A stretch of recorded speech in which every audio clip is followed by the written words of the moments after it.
ఇసుకకి సంబంధించి ఆంధ్రప్రదేశ్లో కుంభకోణం జరిగింది. ఇది ప్రస్తుతం ప్రభుత్వం పెట్టినటువంటి కేసు.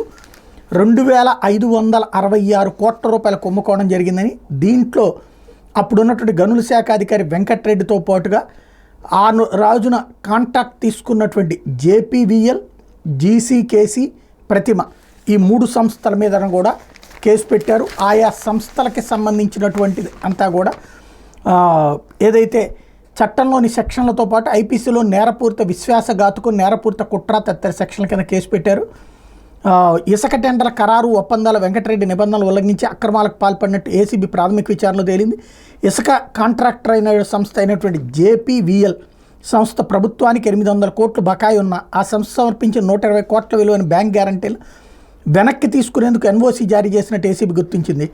వెంకటరెడ్డి తన అధికార హోదాని దుర్వినియోగం చేసి జేపీవీఎల్, జీవీకేసీ, ప్రతిమా సంస్థలకు అనుచిత లబ్ధి, తద్వారా ప్రభుత్వ ఖజానాకు భారీ నష్టం కలిగించినట్టు తేల్చింది. అన్ని జిల్లాల్లోని గనుల శాఖ కార్యాలయాలు, ఇసుక రీచ్లను సందర్శించిన ఏసీబీ బృందాలు ఈ మేరకు కీలక ఆధారాలు సేకరించినాయి.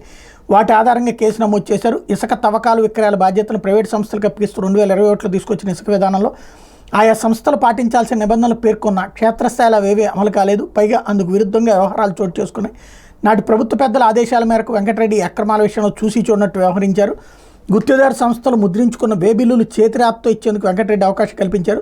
తద్వారా ఆ సంస్థల ఇసుక తవ్వకాలు, విక్రయాలకు సంబంధించి ప్రభుత్వానికి తప్పుడు లెక్కలు చూపించి దోచుకునేందుకు అవకాశం కల్పించారు.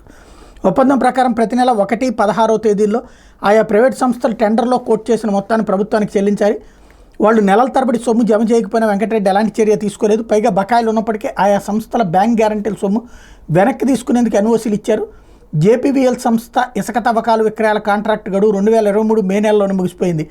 అయినా నవంబర్ వరకు ఆ సంస్థ అనధికారికంగా కొనసాగేందుకు అవకాశం కల్పించారు. 2023 డిసెంబర్ నుంచి తవ్వకాల బాధ్యతలు తీసుకున్న జేపీకేసీ, ప్రతిమా ఇన్ఫ్రా సంస్థలకు ప్రయోజనం కలిగించేలా వ్యవహరించారు అన్నటువంటిది. అలాగే ఏపీఎండీసీ మాజీ ఎండీ బంధువు ఇంట్లో ఏసీబీ సోదాలు చేసింది అన్నటువంటిది కూడా ఇక్కడ కీ పాయింట్.